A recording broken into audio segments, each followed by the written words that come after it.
নিরামিষ দিনে কী রান্না করবেন একদমই বুঝতে পারছেন না? হাতের কাছে আছে কি একটা পেঁপে? তাহলে একটা পেঁপে এবং সামান্য একটু মুগ ডাল দিয়ে বানিয়ে নিতে পারেন স্বাদে গন্ধে অতুলনীয় এই রেসিপি। এটি সব কিছুর সাথে দুর্দান্ত লাগে খেতে। নমস্কার, আমি রিয়া। আমার চ্যানেলে নতুন একটি পর্বে আপনাদের সবাইকে অনেক অনেক ওয়েলকাম জানাই। আশা করি আপনারা সবাই ভীষণ ভালো আছেন। প্রত্যেক দিনের মতো আজও নতুন একটি রেসিপি নিয়ে আপনাদের সামনে চলে এলাম। আজকে শেয়ার করতে চলেছি মুগ ডাল দিয়ে পেঁপের রেসিপি। তার জন্য এখানে একটা মিডিয়াম মাপের পেঁপেকে খোসাটা ছাড়িয়ে একটু বড় বড় বা একটু গোটা গোটা করে কেটে নিয়েছি। পেঁপের পরিমাণ অনুযায়ী এখানে ডালটা আমরা ইউজ করব। এখানে ডাল নিয়েছি ওই 1 কাপের থেকে একটু কম আমি ডাল নিয়েছি। এক কথায় পেঁপের পরিমাণ অনুযায়ী এখানে ডালটাকে ব্যবহার করতে হবে। এদিকে গ্যাসে কড়াই বসিয়ে দিয়ে কড়াইটাকে একটু গরম করে নিয়ে তারপর আমি ডালটাকে কড়াইয়ের মধ্যে দিয়ে দিলাম। একদম মিডিয়াম আঁচে ডালটাকে বেশ খানিকটা সময় নিয়ে ভেজে নেব, যতক্ষণ না ডালটা একদম সুন্দর ভাজা হচ্ছে বা ডালটার কালারটা একটু লালচে হয়ে আসছে। ডালটা সুন্দর ভেজে নিলে ডালের স্বাদটাও বাড়ে আর গন্ধটাও কিন্তু দারুণ সুন্দর হয়। এই জন্য ডালটাকে অবশ্যই স্বাদ বাড়ানোর জন্য আপনারা ভেজে নেওয়ার চেষ্টা করবেন। আর ডালটা ভেজে নিতে আমাদের মোটামুটি 1 থেকে 2 মিনিট একটু সময় লাগবে। এইভাবে খুব ঘন ঘন নাড়াচাড়া করে ডালটাকে আপনারা ভেজে নেবেন। দেখুন ডালের কালারও চেঞ্জ হয়ে এসছে। আমি খুব বেশি ভাজবো না, মোটামুটি ভেজে ডালটার মধ্যে জল দিয়ে দিলাম। ডালটা এই কড়ার মধ্যে একটু ধুয়ে নেব, তবে ডালটা একবারই আপনারা ধুয়ে নেবেন। খুব বেশিবার ধুলে কিন্তু এর গন্ধটা চলে যাবে আর স্বাদটাও কিন্তু অনেকটাই চলে যাবে। তাই অবশ্যই করে শুধুমাত্র একবার আপনারা ডালটা ধুয়ে নেবেন।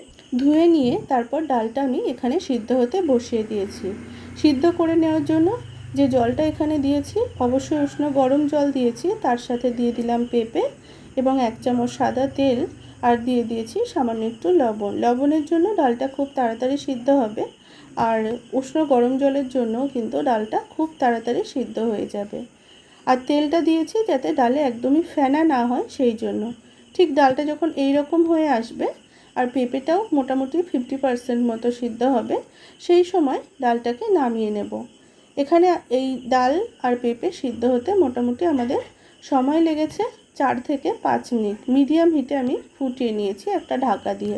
এরপর ডালটিকে নামিয়ে তারপর ওই কড়াইয়ের মধ্যেই আমি 3 চামচ সর্ষের তেল খুব ভালো করে একটু গরম করে নিয়ে সেই তেলের মধ্যে দিয়ে দিলাম দুটো মাঝখান থেকে কেটে নেওয়া শুকনো লঙ্কা এবং 3টে গোটা শুকনো লঙ্কা, দিয়ে দিয়েছি একটা তেজপাতা এবং সামান্য একটু সাদা জিরে এবং সামান্য একটু পাঁচফোড়ন।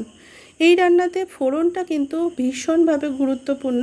ফোড়নের উপরে পুরো রান্নাটা কিন্তু নির্ভর করে। তাই রান্নাতে ফোড়নটা ঠিক এইরকমভাবেই আপনারা দেওয়ার চেষ্টা করবেন।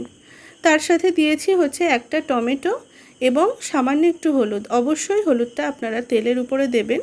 আর হলুদটা দেওয়ার পর মাত্র কয়েক সেকেন্ড, মানে ওই 5 থেকে 6 সেকেন্ড মতো তেলের মধ্যে নাড়াচাড়া করে তারপর আপনারা এই ডালটা এই ফোড়নের মধ্যে দিয়ে দেবেন।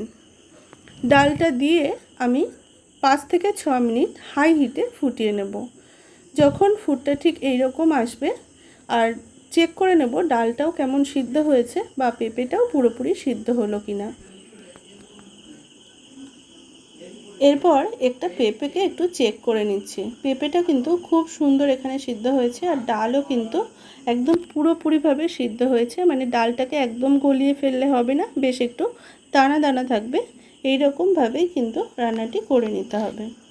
সব শেষে এর মধ্যে 1 চামচ চিনি অ্যাড করলাম। যেহেতু সম্পূর্ণ নিরামিষ রান্না তাই একটু চিনি অ্যাড করলে বেশ একটু মিষ্টি মিষ্টি হয়, একটু ঝাল ঝাল হয়, খেতে কিন্তু দারুণ লাগে।